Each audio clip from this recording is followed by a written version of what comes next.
Welcome back to Brick and Brand, a podcast at the intersection of retail and entrepreneurship. We're your co-hosts, Delaney and Brettley Roach. We are so excited for the guest that we have with us today. Dave Lucas is the founder and president of Monarch Commercial Advisors, which is one of the nation's leading retail investment sales firms. And he is based in Northern California, but he does work nationally. And Dave has just done this incredible job of representing some of the top retail assets in the country and also advising some of the top industry investors on where to place their capital. And so today we have a front row seat to Dave, his story, his company, and kind of where he sees the market going in the next 12 to 24 months. So without further ado, Dave, welcome to Brick and Brand. So excited to be here. So impressed with what you guys have done with this podcast. As you know, or maybe as the listeners don't know yet, I started off in the Central Valley doing deals with your dad years ago. And so I've been a big fan from the beginning. Brettley, as we started working on stuff in Texas, as soon as you guys launched the podcast, I've just been a huge fan from the beginning and love what you guys are doing. I know how much work. Thank you, Dave. And to stay consistent and continue to produce great material. It's just been awesome. Thank you so much. We're happy to be here. That's so kind. Yeah, you're one of our best supporters, and we appreciate that. And it is a lot of work, so thank you for your acknowledgement. Yeah, I know. No, but you're so right, Dave. It's been so great kind of getting to work together or start to work together over the last, I don't know, has it been like 12 months or so? Yeah. As you expand your footprint into Texas. And one of the reasons I was so excited for today is because I've had the privilege of having a little bit of a front row seat to watching you pitch business, watching you execute business, watching you win business. And it's been really impressive. And I'm not exaggerating when I say you are so top of class. And all your clients know that. I'm not saying anything new, but just the way you approach business is really unique and really head and shoulders above what I've seen a lot of other groups doing. So excited to get into everything today. And so just to kick it off, for our listeners who maybe don't know who you are or who Monarch is, give us the elevator pitch. Who is Dave? What is Monarch? And what's your value proposition in the marketplace? Yeah, great question. And thank you so much for the flattering introduction. Monarch Commercial Advisors, we are a boutique retail investment sales brokerage company. We're based here in Northern California. We are national in scale. We've done deals in 38 states. We have markets that we are really vertical and heavily focused on. Obviously, being based here in Northern California, we've done a ton in both Northern and Southern, really all of California throughout my 25 years in the business. Nevada, Texas, Arizona, a lot of the states that are growing at a very rapid pace, the growth markets really, we focus on those, but we specifically we've done a ton in Texas, a ton in Nevada recently, and we've done over $2 billion in sales between the 4 agents here and hundreds of transactions. I don't know the exact count, but a lot of transactions. 4 agents with that kind of volume. That's crazy. And that's career volume. But yes, we really focus on production. We run a high volume shop. We've built a really good system for managing a high volume. Experience, command, execution is our brand. We've seen it all in the volume of transactions we've done. We've encountered every issue. We've encountered every problem. We know how to overcome obstacles. Nothing surprises us anymore. And, we like to think we can do deals anywhere. If you give me a rent roll and a profit and loss statement, I can underwrite a shopping center and create a competitive bidding environment for it. Really in any market. Again, we focus on the markets where our clients are, where our relationships are, where we're taking capital. We started exporting 1031 exchange capital from California to Texas years ago, and that led to some great relationships in Texas. And we now list and sell a lot of product in Texas. And we've got that story in so many places that we do business now. That's fantastic. 4 agents is a pretty lean, mean machine. That's insane that you guys are able to do that much volume with such a small team.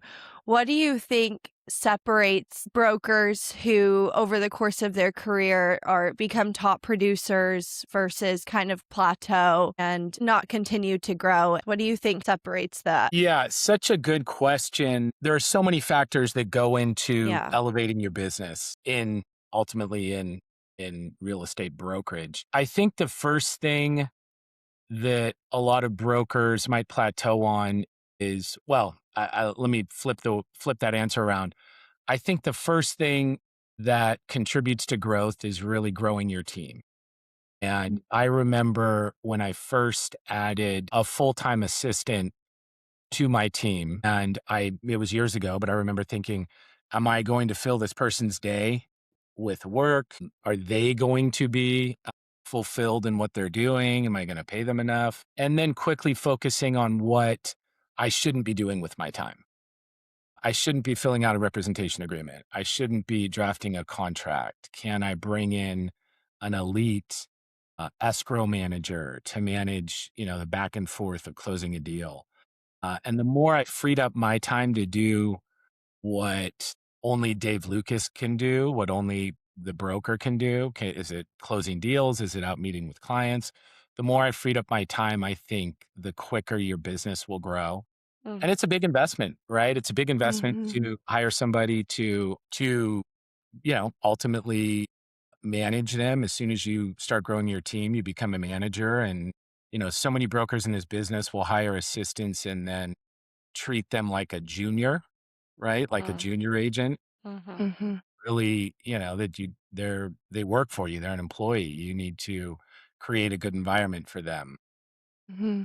Well, I think that's the first big thing. And I remember when I hired my first assistant, they sat in my office. So I had a Mhm. small office in San Francisco.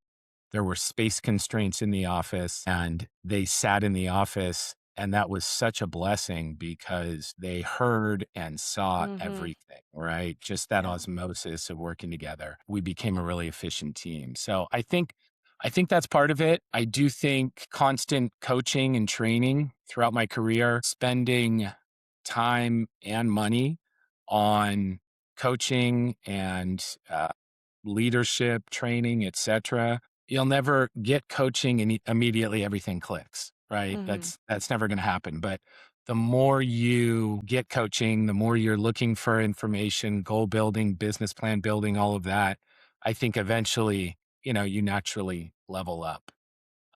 I think that's Yeah. important. Another piece of that is being in the environment where people around you are better than you, Mm. are making more money than you, are having more success or doing more deals. That was such a key part of the journey. I started off at Marcus and Millichap. Everybody knows who Marcus and Millichap is. Started off in the San Francisco office of Marcus and Millichap. This was 203. I think '03 is Okay. when I started. And it was in the San Francisco office.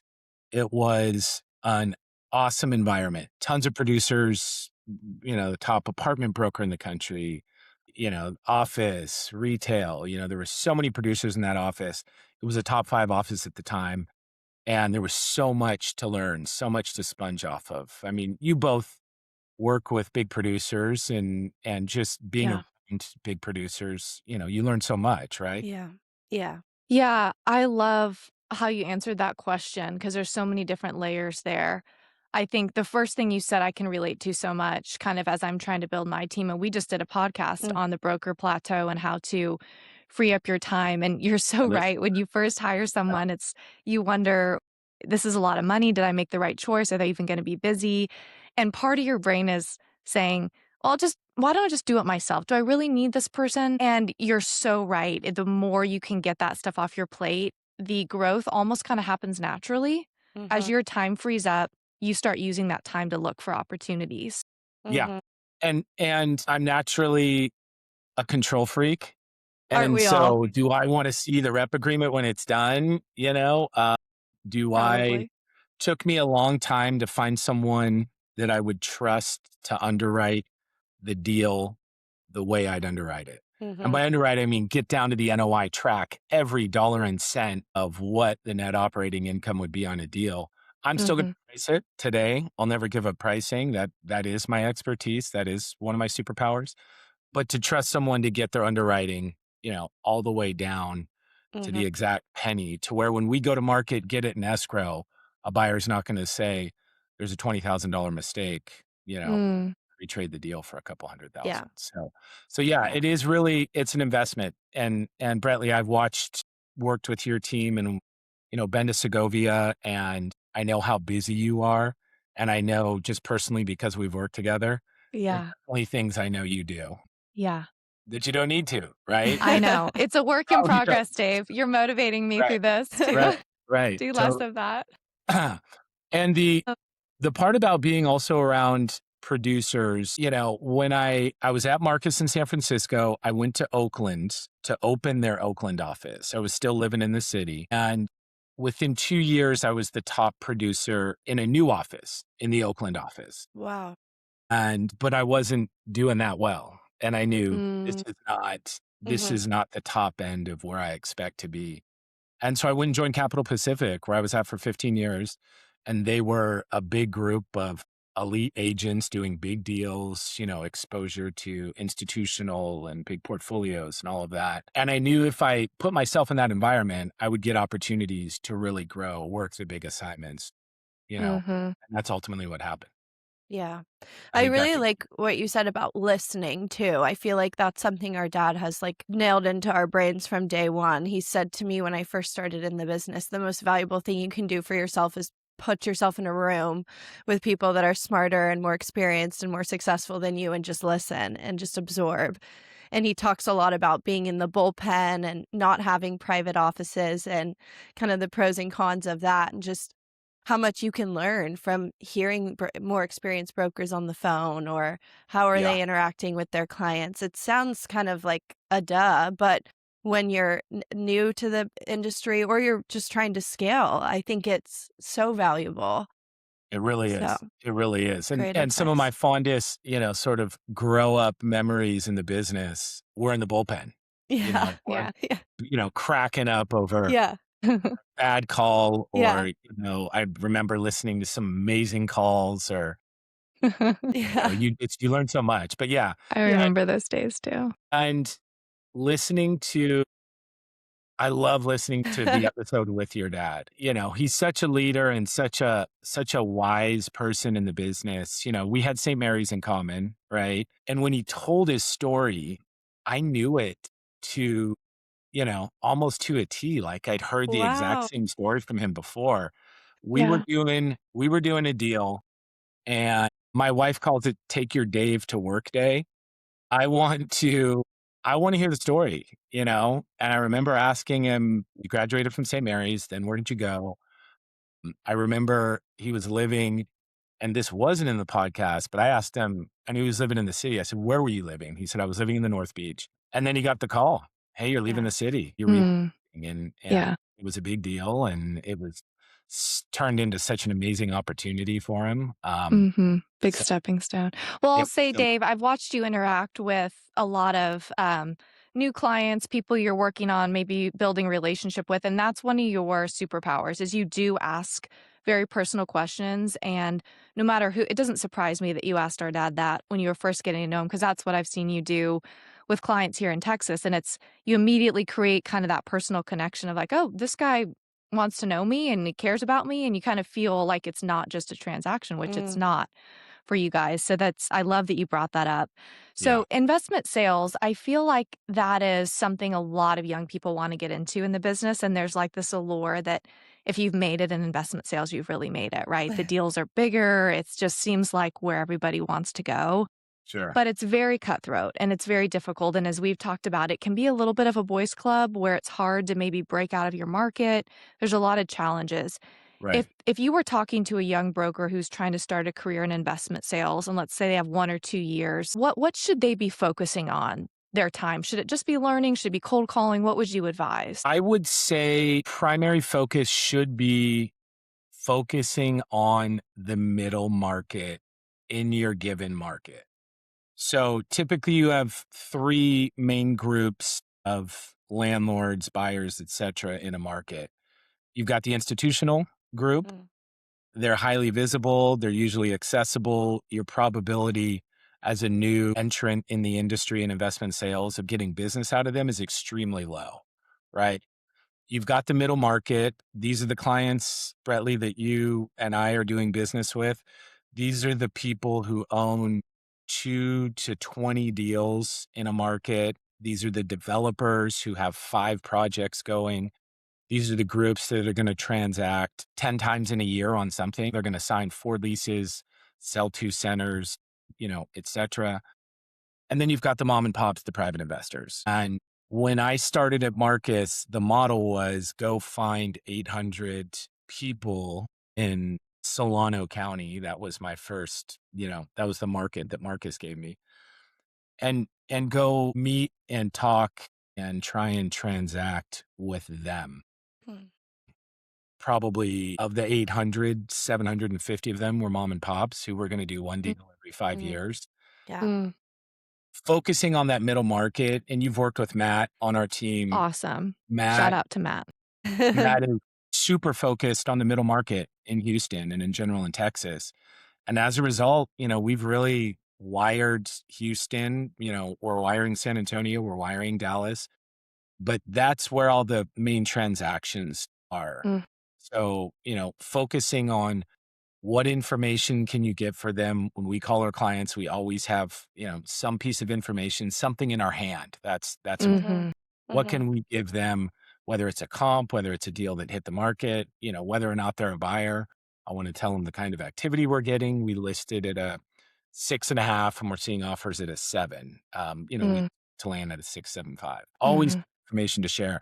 But that's really the focus, I think, is, servicing that middle market. The institutional business may come, may never come. Yeah. The private investor, the more mom and pop business, that will fold in as you are transacting with the middle market. But that's really the focus, is the people that are kind of the movers and shakers in the market. That's the advice I would give.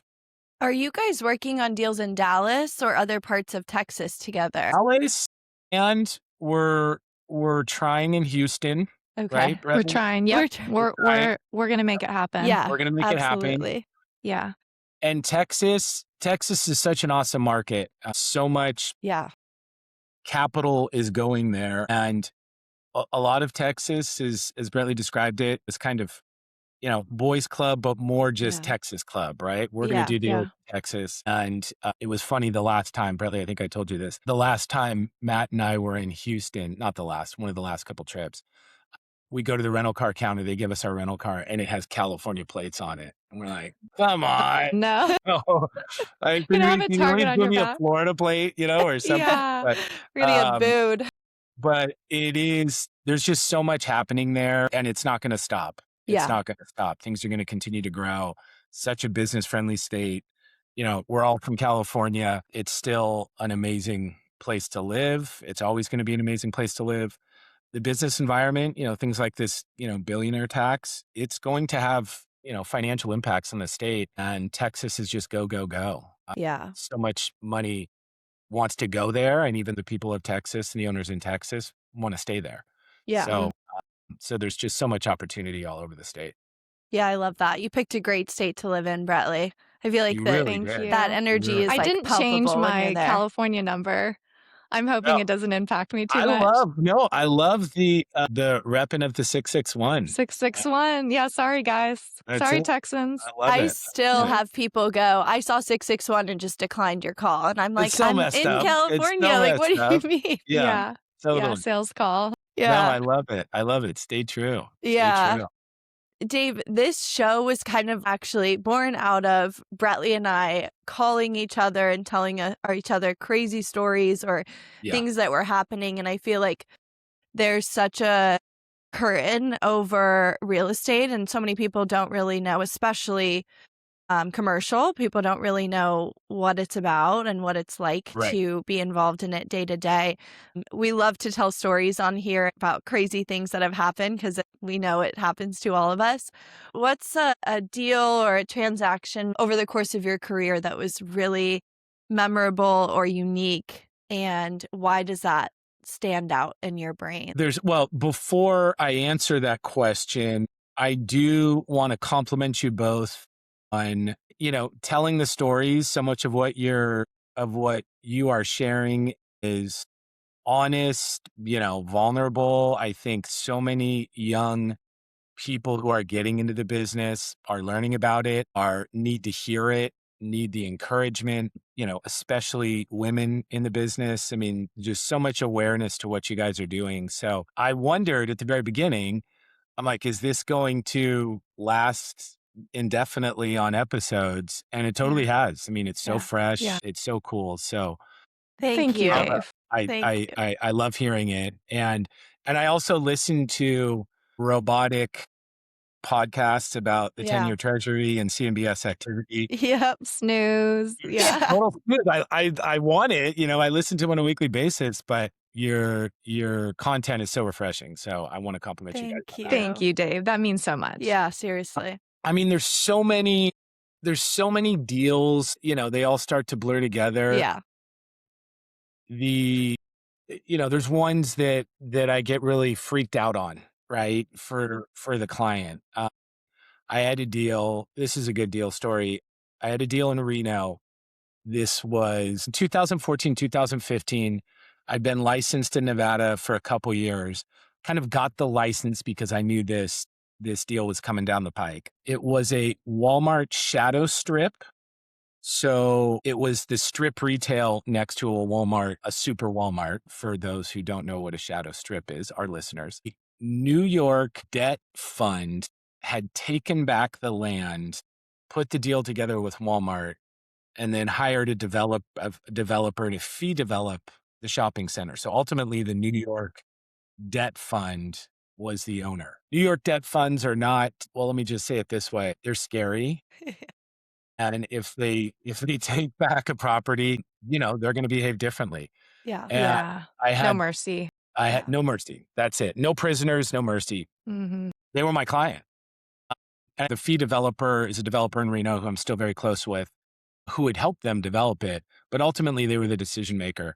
I took it to market, listed it, took it to market. Buyer came to me. We started our relationship on this deal, and the property was fully leased, but only 10% of it was occupied. And nobody else had even started construction on the deal. Oh, wow. And we knew it was early. And this buyer became very deep in their 1031 exchange. I think their other options were gone, were no longer deliverable. They had to buy this deal. And New York was just, as you said, take no prisoners.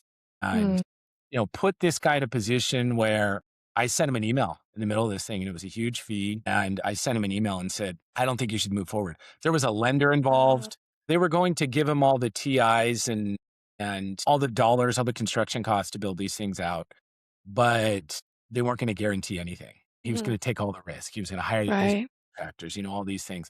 I said, look, man, I sent him an email, partly because you don't want to get sued, right? I mean, that's part of the business. But I genuinely was worried, saying, after the GFC, you were not in the business at the time, but your dad and I watched so many centers in the Central Valley get sold that were vacant on capitalized values if they're leased. And I remember it's still fresh. And I said, do not buy it.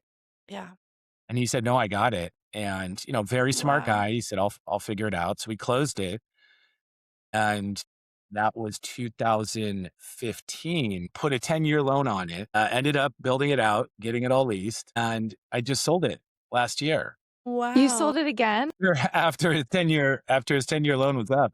No And way. gorgeous center. And then traded him into a center down in Atascadero. Yeah. Great client. We've done a lot of deals together since. But that was one where I even went to my manager at the time and said, I'm nervous. What should I do? And he said, look, it's not your decision, but, send an email, be candid, be honest. And we ended up getting the deal done. So, I mean, there's so many stories. That's so cool. So many stories. Dave, were you representing the New York debt firm? Yeah. And you sent an email to the bot. You were representing both. Okay. Both parties. Got it. Yeah. Okay. So you you were within your rights to say to this gentleman who you were Yeah. representing, "Yeah, Yeah. you can't move forward." Well, That's a and it tough was situation. the New York debt fund had, they had backed everybody into a corner. And so, Mhm. I normally would not be pushed to that limit, but Right. it was scary. Yeah, It was but you scary. had to take care of your I client. just had to tell Yeah. this guy, hey, there's a lot of risk here and I want to make sure you're aware of it. And, Yeah. we're I'm so trying. glad he could pull it off. And he Yeah. totally pulled it off. And maybe, Yeah. it was more that just you look for certain protections in a contract, from a seller, as a buyer, or vice versa, from buyers as sellers. And none of those existed. And so it was kind of a Wild West sort of deal. But Mhm. we got it done. We got it Yeah. done. I To me, feel like that yeah, go ahead, Delaney. I was just going to say that it speaks to the value of the relationships because 10 years later, you looked out for him. And then 10 years later, now you're Mhm. selling it again and still working with him. I just think that's so cool. It shows how important relationships are and protecting your clients. In this case, you were representing both parties, but having your clients back at the end of the day, even when your fee is on the line. Yeah. And it was a big one, Yeah. and it was a big one. And I remember sort of vacillating over how to approach it. But Right. Mm. yeah, and that's it. It's relationships, it's doing the right thing. My goal in this business is to, with my clients, is to become the incumbent broker for retail investments. I always tell the team, I don't care if we sell it now or in 10 years, let's give good counsel, tell our clients what's the property worth, what's the market going to do, where can we trade? Let's do something Mhm. now, but if not, give the kind of counsel that will result in them coming back to you and saying, "Hey, Yeah. anything retail, real estate, I want to talk to Dave Lucas Yeah. or Monarch first." Yeah. Yeah. You're very good at educating a client. I've heard you do that, and you're educating me as you do it, but you explain things in a way that it's someone who maybe has never done this before. It's fairly easy to follow your line of thought, and you guide in a very simple but complex way. So one thing I do want to ask you is, in our business where deals are constantly dying, it's one of the things that makes it so emotionally taxing. How often do you transact on a deal that's maybe died 2 or 3 times in the past and then keeps coming back to life? I know that happens a lot in brokerage, the retail, the Yeah. leasing side. Does it happen a lot in investment sales? It's interesting. I follow so many leasing brokers, obviously the both of you and listening to the pod. And Brandon, I don't know if you've met Brandon on my team, but he came from the leasing side. And I've learned that the tenant may go away, sort of they hit their capacity for new stores or whatever it was. I read a good post from Sullivan. I don't know if you saw that one about, I think it was the Handles ice cream deal Yeah. Yes. that went away, and then eventually it Yeah. comes back. I think it's Yeah. probably more the case in leasing because, the tenant can just say, "Hey, we're done. We can't do this site right now," for Yeah. reasons that are unrelated to the site, Yeah. right? Mhm. We hit Yeah. our store count, or we've got turnover, or, we lost the franchisee that was going to do that store. So much of that that's kind of outside of the control of the deal or the brokers. It definitely happens on the investment sales side. This is why, we always have one of the phrases in investment brokerage is list to exist. You want to be representing the seller. If a deal dies, Mhm. is it on to the next Yeah. buyer? Yeah. Hearing the emotions that you both have described on the pod, the longer I do this, the lower the fluctuation on the Yeah. emotion, but it's Yeah. still emotional. Sure. Yeah. I, Sure. I, I always want to win for the client. I've got a client, I'll give you an example, developer in Houston. We had the deal. We had the perfect buyer. Last day they cancel for reasons that they should have canceled on day one for. Yeah. Right.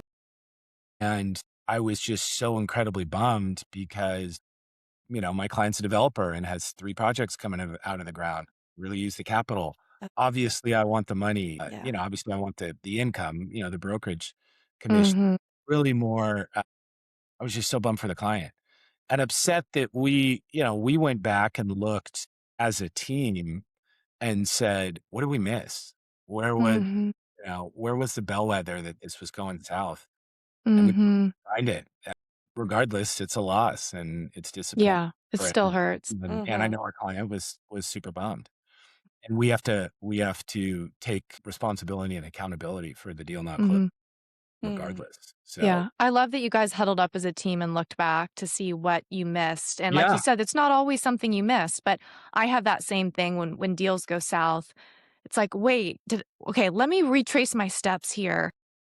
Because if there was something said or done or a way I could have handled it, I need to learn for next time. I think that's yeah, such an important lesson. Mhm. Mhm. absolutely. Yeah. Absolutely. So yeah, it does. And there's certain deals. I have one deal that's been in contract. This is actually a good example. This deal's been in contract for 3.5 years. It was originally a 6-month escrow. Both the deal has flatlined, it's flatlined right now. Maybe I'll describe the current status. But last Thursday, it's a development deal. It's a retail deal in Los Angeles. They're going to scrape the building and go vertical with 140 affordable apartments on the deal. Not my not my dream listing necessarily. It's a retail asset to start, but the developer, things went sideways. Uh, Affordable housing laws changed in Los Angeles, and the seller said, "Hey, we're done," and the buyer said, "We're not." So there's been a little bit of a conflict there. But we finally got on with the architect last week, and the seller had said, "Hey, give us your building plans, give us everything." And the buyer, sorry, the developer, wouldn't give us much. But finally, we did a call with the architect, and we're on like the 1 yard line with the deal. And we're kind of saying, why didn't we do this sooner? But Mhm. it might be 6 more months before that deal closes. Yeah. Mhm. Yeah, Never ending escrow. that's it. Gotta love those. That's Yeah. exactly right. I'm curious, Dave, why do you think for someone looking to invest in commercial real estate, what do you think makes retail such a compelling asset class compared to office, industrial, or multifamily? And then on the flip side of that, what do you think are some of the common misconceptions or misunderstandings or the biggest risk factors for Sure. investors looking to invest in retail? Yeah, great question. Obviously, I'm partial to retail. I remember getting hired at Marcus and Millichap, and my senior broker that hired me said, due diligence for an apartment building is like this thick. Due diligence for a retail deal is this thick. It's a much more complex Yeah. asset, Yeah. but retail is intuitive to all of us. And I love so I think that we all retail, right? We it's all our new slogan. We Yeah. all retail. That's it. We all retail. We all go grocery shop. We all go shop. I have 2 teenage daughters. We're down at Broadway Plaza in Walnut Creek. It seems like at least once a week. With your credit card. Yeah. But yeah, no, that's it. He's like, It's, "Oh god." it's going to be challenging the older they get. But labor of love, of course. Of Retail's course. retail's intuitive to all of us. You can go into a shopping center and understand why you would want to shop there, even if it's not a place, that you're specifically going to shop at. You can say, great, good access, parking, visibility. I Mm, like the way the grocery's set up. I like the way, the parking lot lines up, the access. Is it hopping? Are there a lot of people here? Is it clean? I think just anybody can pull up to a shopping center, a fast food restaurant, and say, okay, I see why someone would be successful here. right. I see why a retail business would be successful here. There's 25,000 cars going by a day. Yeah. You can't turn left into here. That's a problem.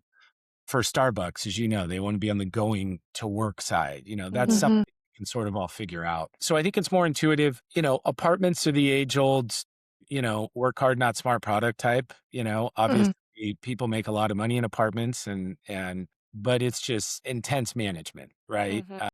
It's very hands-on. Mhm. Office and industrial, they just require a sophistication level that everybody, even in real estate, does not have. Mm. Remember a quick industrial story. A guy bought a great asset in Sacramento, beautiful, I don't know, 200,000 square foot industrial facility. He didn't know, and no way he could have, that Buzz Oates, I don't know if you've heard his name, he was a big Sacramento industrial developer, every single building around him. So when the market went sideways, Buzz, who was the number one guy in Sacramento, he got all the tenants Yeah. and he had the money to pay the fees. And so this guy almost, sort of got bled out. Oh, Mm. Know that. And even if you looked and said it's a great industrial building, you might not know that how the could Yeah. you? biggest Yeah. institutional owner in the market controls the market and you're not Yeah. going to get any tenants. Yeah. And then same with office. Office is so complex. They say you buy office every 10 years, right? With Mm. all the TIs you have to invest in Yeah. new tenants, et cetera. So retail is just, and it's fun too, right? My wife and daughters know that if I've got a deal locally, we're going to go check it out. We're gonna have a Lucky burger. them. We're gonna have a burger. The most recent story was we've got a boo barn in Pleasant Hill here, pretty close to our office listed. And so I took my girls and, that was an expensive site tour. Everybody walked out with some cool new boot barn gear and, it was They're just, like, "We'll go with you, Dad, but we they need loved to it. do a I little have a picture of shopping." them with like the boot barn bags coming out of the store. Yeah, That's that's so cute. great. Retail's fun. Retail's fun. It is I fun. think, I think a common misconception is that corporate leases sort of equal credit strength. A lot of investors will come and say, "Oh, it's a corporate deal, nothing to worry about." You look at Big Lots, you look at Rite Aid. There's so many ways to evaluate the unit level strength of a tenant now. We've been working with a great company, CenterCheck. We can pull sales data on, the large national tenants on a unit by unit basis. So I can tell you what an HEB is doing. Nobody's ever been able, HEB Wow. is such a black box. You've been in an HEB, I assume, Delaney. Yeah. Yes? Yes. I Okay. sure have. It's one of the funnest things ever. Bucky's Yeah. an HEB. Mm. They're bucket list retail experiences. Yeah. Yes. But there's just, corporate credit is not always mean strength. And Mhm. you can have a corporate lease with 9 years left. If the tenant goes BK, okay, we probably should have seen that coming. But what if the tenant just goes dark? And now you Yeah. have 7 years of a dark, you guys, Yeah. I'm sure lease some of these where, the tenant's still on the hook, but it's not helping That's the a great reminder. Yeah, that's a great reminder. It's so easy to just write off corporate credit as you've got a good tenant, you're safe, and that's You're not the good. case at all. That's it. Yeah. Dave, where do you see cap rates going over the next 12 to 24 months? Just kind of give us the high level. This is something that I'm sure, Delaney, you hear it a lot. Everyone, cap rates, want to talk about cap rates. So, Mhm. what's your perspective as an expert? 25 years now, I've seen cycles. Obviously went through the GFC. COVID was, a crazy cycle. I loved the Liberty pod, by the way, and you guys talking about sharing the apartment in Dallas Yeah. Oh, yeah. and The gunshot apartment. Liberty hiding away in a room. And Brentley, I know you must have been bouncing off the walls during COVID. Oh, I was out at every grocery store that would Every allow grocery me in. store, yes, totally. So Yeah. it was funny to listen to that.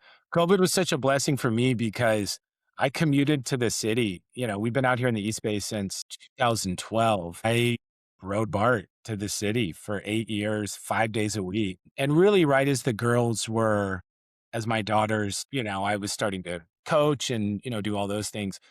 COVID hit, really kind of kindergarten and first grade. So it was perfect timing. COVID hit. I relocated the team out here, opened an office out here, and eventually left and opened Monarch. But, and it was really a lifestyle improvement Mhm. Sure. to be closer to home. So having been through these cycles, the GFC, COVID, it's really interest rate influenced. I don't want to say dependent necessarily. I do think that we are at a level that if I take it back, my 25 years in the business, this is kind of where the average is. Okay. And when you have this sort of high Interesting. five for mid to high five for really good stuff on a cap rate, up to early sevens, mid sevens for, sort of B type stuff, even some newer Mhm. construction stuff, depending on the market, of course. I think this kind of 6-ish range, 6 to 7 is I think where we're going to be for a while. I don't necessarily think that the 10 year is going to move significantly down. I'm hoping Mhm. to get down into the high threes on the 10 year treasury. And I think that will, but I don't think we're going to go much lower than that. I don't see things happening in the market that will cause the interest rates to, we've all stopped saying go back to where they were. Mhm. Everybody wants to be back in the, high twos, 3% interest rate. I'm locked into some deals that I bought on super low interest rates. I'm never going to sell them because why? Because we're never going back, I'll right? never Yeah. get 275 on a deal, as an interest rate. Yeah. Thing. So I think this is really, I think where we're at, we're going to see a little fluctuation. I do think as activity picks up, we may see cap rates come down a little bit. And I think that's going to result from another topic, which is the great wealth transfer that's coming. And that is the boomer, the generational Mm. transfer that is going to Yeah. come over the next 5 to sort of 15 years Mhm. when when velocity and the number of deals picks up, the demand typically increases for 1031 exchange. That can have downward pressure on cap rates. They're just Mhm. going to so much more capital in the market. But in Mhm. 12 to 24 months, I think this is where we're going to be. I think for the Yeah. most part, we're going to be pretty flat. That's great. That's a great answer. This next question I'm actually really excited for, and I can't wait to hear your answer. If you had 20 million to invest today of your own money, what type of retail asset would you go after and what market would you focus on? So it's so hard to, it's like pick your favorite kid, right? Yeah. I also remember, by the way, when I was like, "And how many kids do you have?" to your dad, and he's like, "6." And I'm like, What's wrong "What?" with you? I'm like, "How did this happen?" Yeah, You better close literally. a deal with this Right. guy, help him Right. make Yeah. No, some it was money. it was I was it was so awesome, like, and he was so calm when he said it. It was so cool. Oh, that's great. 20 million bucks. There are markets, I'm going to point back towards Texas first. I think North Dallas is just completely on fire. I think jobs drive market growth, right? We see how many companies are going to Dallas. We see how many companies are going to North Dallas. I mean, from downtown up through, Salina, Melissa, there are just so many jobs, such a high quality of life. And I think the population is going to continue to grow. And I think the number of jobs and people that are moving there is going to continue to stay extremely high. So I think, and then the other side of that is I love grocery. I love Mhm. grocery. Grocery is kind of the lowest common denominator in retail. Everybody groceries, Mm. even if it's Mhm. getting delivered now to your door, Mhm. whatever it is, it's coming from somewhere. Yeah. Everybody has to grocery. You cannot buy cars, you cannot buy clothes, you can go skinny on everything else, but you have to grocery. So it'd probably be a grocery anchored shopping center, North Dallas. I also really like Reno. I'm doing a lot in Reno right now. I think that Reno as a market has legs. It's no longer casinos and smoky casinos. There's huge infrastructure and business in Reno, so that's another market I really like. Again, Mhm. grocery anchored. And then I will say, I still love the Central Valley. I Yeah. started my career out there and I chased shopping centers in the Central Valley, when I was just getting started at Marcus because I could just be a little more competitive out there. Things Yeah. in the Yeah, corporate area were, Yeah. controlled by, senior brokers, et cetera. But I still like the Central Valley. So I would also go Central Valley grocery anchored. It all depends I on love that. I know how hard Yeah, it is to find these things these days. And Mhm. yeah, so I'm going to give you 3 I locations. love That's a that. great answer. Yeah. I love Yeah, that. it I'm really taking is. taking Dave, notes. last question of the day. We like to ask this to all of our guests, just as kind of a standing last question, which is if you were to go back to day one of starting your company, starting Monarch, what's one thing you would tell yourself, remind yourself? What's one piece of advice you would give your younger self going on this adventure? Such a great question. It's been, it's such a labor of love and this was my next chapter. right, was to go out and start Monarch and start sharing everything I've learned, probably building the systems from day one. I had a Mm. great business plan. I had a great business coach that I'd been working with almost 3 years before Monarch that started as just how do we build Dave's brokerage business and turned into how do we build Monarch. And some of those systems that we've now built, we built a proprietary deal management system that's, database all the way to closing. Having sort of a clearer definition perhaps of what that looked like, of what I wanted out of that system. I know that's Yeah, not a super exciting answer. It's what it's a great It's answer. real. it but Yeah. really having it built to sort of a plug and play.